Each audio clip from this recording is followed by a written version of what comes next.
বাড়িতে থাকা সামান্য উপকরণ দিয়ে বানিয়ে নিলাম দুর্দান্ত স্বাদের একটা রেসিপি। নমস্কার, তাপসী ব্লগ থেকে সবাইকে স্বাগতম। চলে এলাম আজকে একটা নতুন ভিডিও নিয়ে। ভিডিওটা পুরো শুরু থেকে শেষ অবধি দেখতে থাকো, পাশে থাকো। বন্ধুরা দেখো, একটা পাত্র নিয়ে নিয়েছি। পাত্রের মধ্যে 1 কাপ সুজি আমি নিয়ে নিয়েছি, ঢেলে দেব। 1 কাপ জল দিয়ে দিচ্ছি, ভালো করে মিশিয়ে নিব।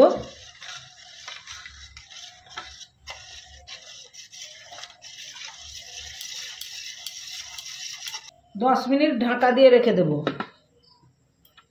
বন্ধুরা দেখো, এখানে নিয়ে নিয়েছি 2টো আলু। আলুগুলো ছুলে নিয়েছি, ভালো করে ধুয়েও নিয়েছি। এবারে গ্রেট করে নিব।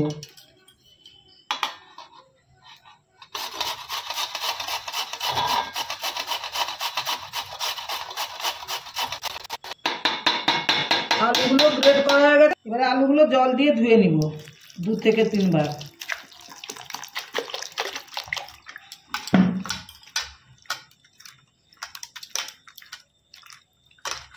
এইভাবে জলটা নিগড়ে নিতে হবে।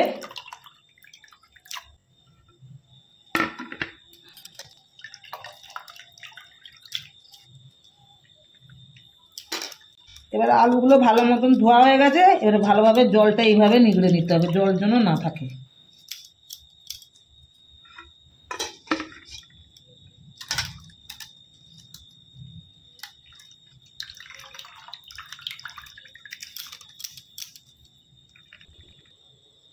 বন্ধুরা দেখো, 10 মিনিটের আগে আমি সুজিগুলো ভিজিয়ে রেখেছিলাম, সুন্দরভাবে ভিজে গেছে।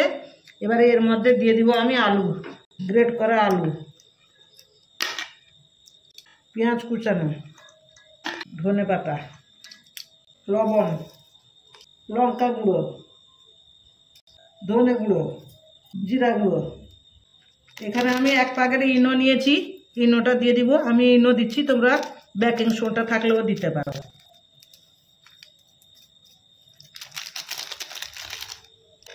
অল্প একটু চিনি দিচ্ছি, ভালো করে মাখিয়ে নিব।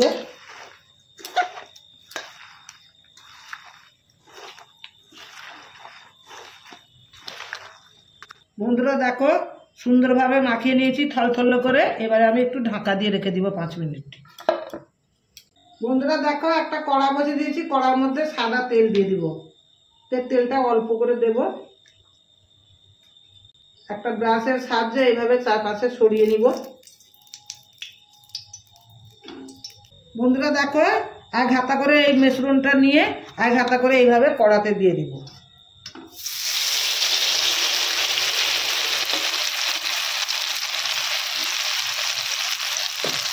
এই সময় গ্যাসটাকে হাই করবে না, একদম লো করবে। এবারে আমি ঢাকা দিয়ে দিচ্ছি। ঢাকা খুলে দেখি কত দূর হয়েছে। একটু উল্টে দিব।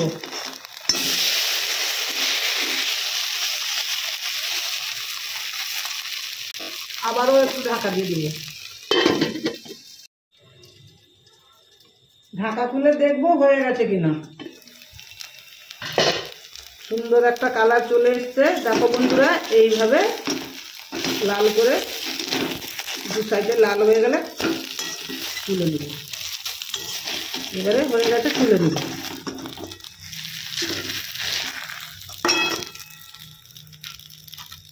এইভাবে সবগুলো ভেজে নেব। বন্ধুরা, ভিডিওটা যদি ভালো লাগে লাইক, কমেন্ট, শেয়ার করবে।